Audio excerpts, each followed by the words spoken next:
Ei, minha turminha da evangelização, tudo bem? Hoje a tia trouxe um tema super importante para a gente conversar. Hoje a tia vai falar um pouquinho com vocês a respeito do Evangelho no Lar, ou culto do Evangelho. Como que é aí na sua casa? Você faz o Evangelho no Lar? Você participa junto com o papai e com a mamãe? E você sabe quando que aconteceu o primeiro Evangelho no Lar? Foi há muito tempo atrás. Na verdade, os judeus, até hoje, eles mantêm essa tradição de se reunir uma vez por semana, né? Hoje eles fazem na sexta-feira à noite, antes do jantar. E aí o chefe da família, ele lê o texto dos profetas e depois eles comentam. E aí nesse momento eles acendem as velas, até colocam em castiçais, que são aqueles suportes, né? Onde a gente coloca a vela. Jesus, ele nasceu e ele cresceu ali no seio do judaísmo. Então ele sempre valorizou, ele sempre respeitou muito toda essa vivência religiosa em família.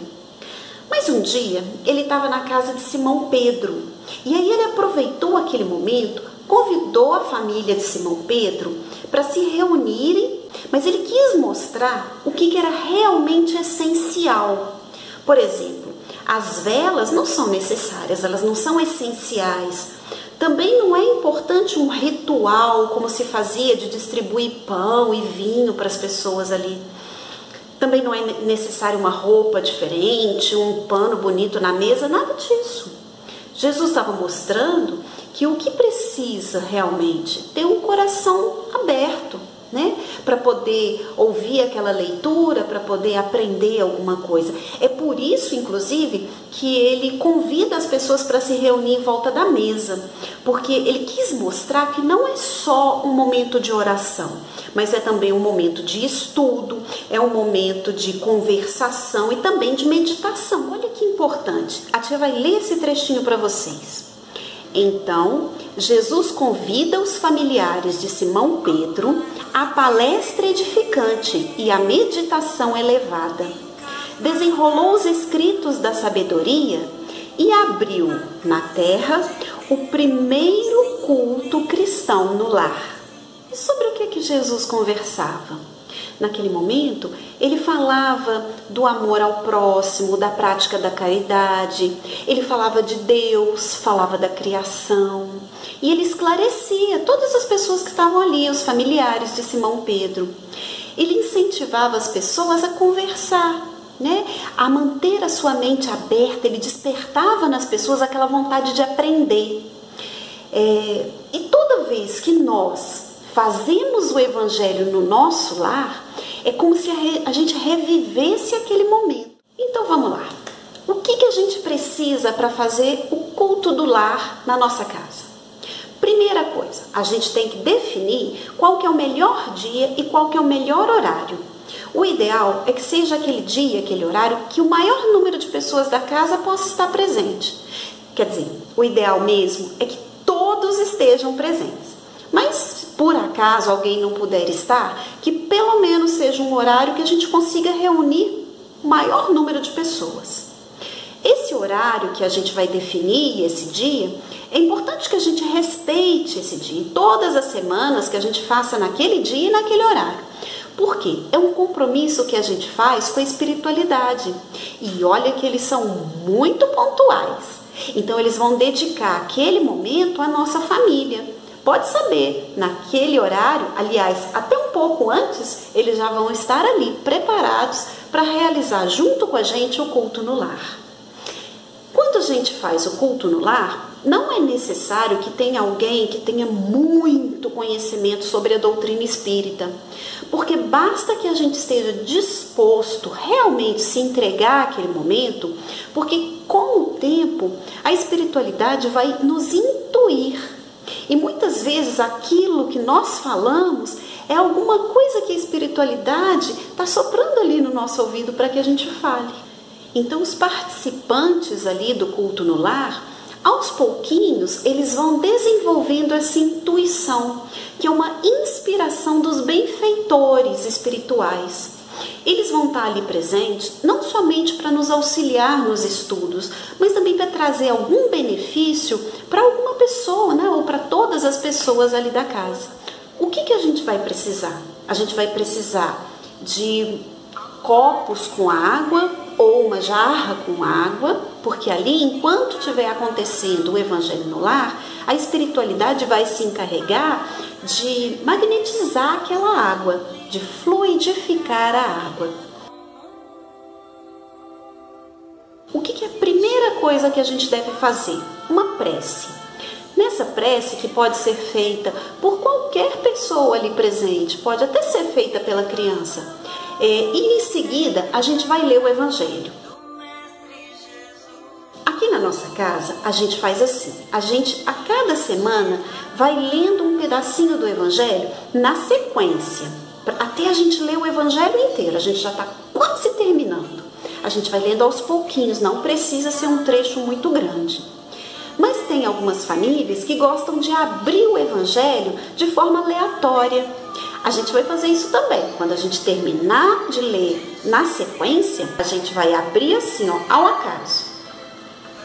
E aí, o pedacinho que aparecer, a gente vai ler.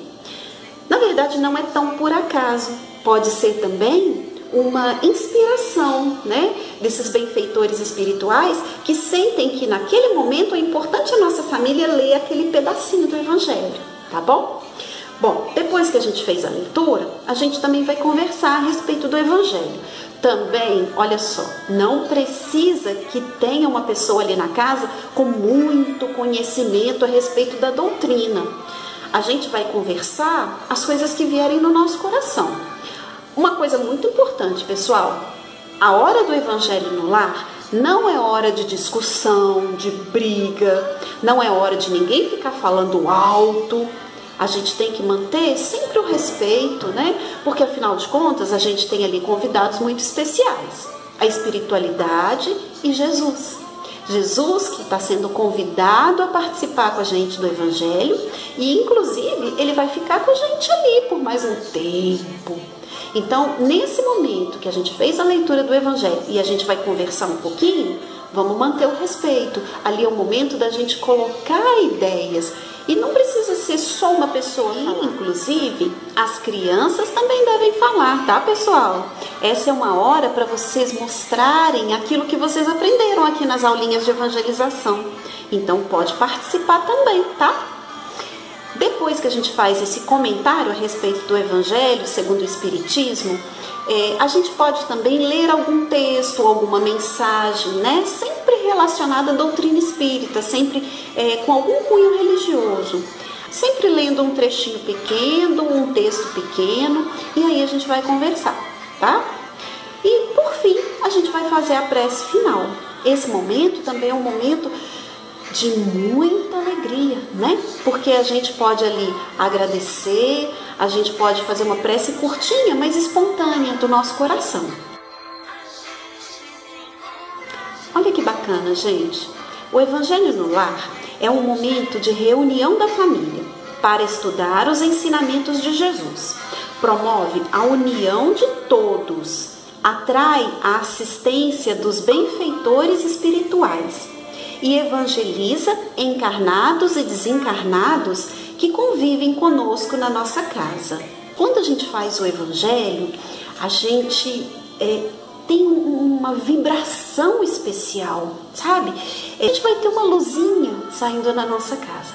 Mas quando a gente faz há mais tempo, vocês imaginam assim um holofote de luz que vai iluminar não só a nossa casa, mas os nossos vizinhos, os vizinhos de rua, até o nosso bairro. E imagina, todas as famílias fazendo esse Evangelho, que lindo! O nosso país, o nosso mundo inteiro iluminado com a palavra de Jesus. E isso por quê? Porque quanto mais a gente faz o culto do Evangelho, mais a gente vai ter a companhia desses espíritos bons, mais eles vão estar presentes, mais eles vão estar nos auxiliando e nos protegendo. Olha que bacana o que a tia vai fazer para mostrar para vocês o tanto que o Evangelho é legal. E aí, chegou o dia do nosso Evangelho no Lar. Naquele dia combinado, no horário combinado, a espiritualidade já vai estar presente.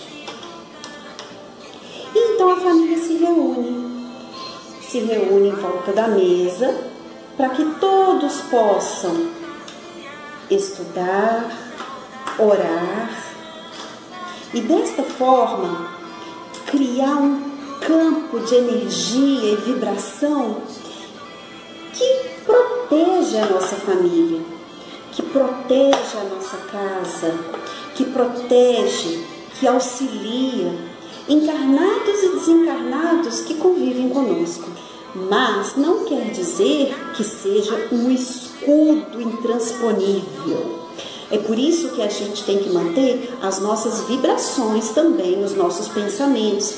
Vocês já ouviram quando a gente fala assim, orai e vigiai?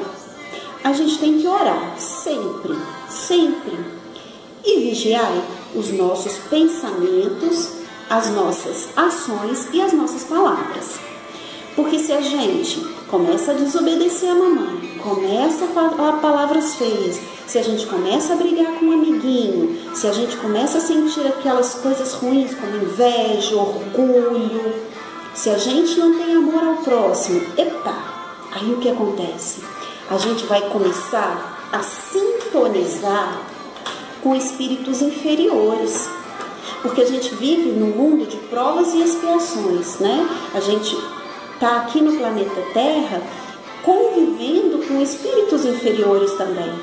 Mas se a gente então deixa cair as nossas vibrações, se os nossos pensamentos não são legais, o que vai acontecer?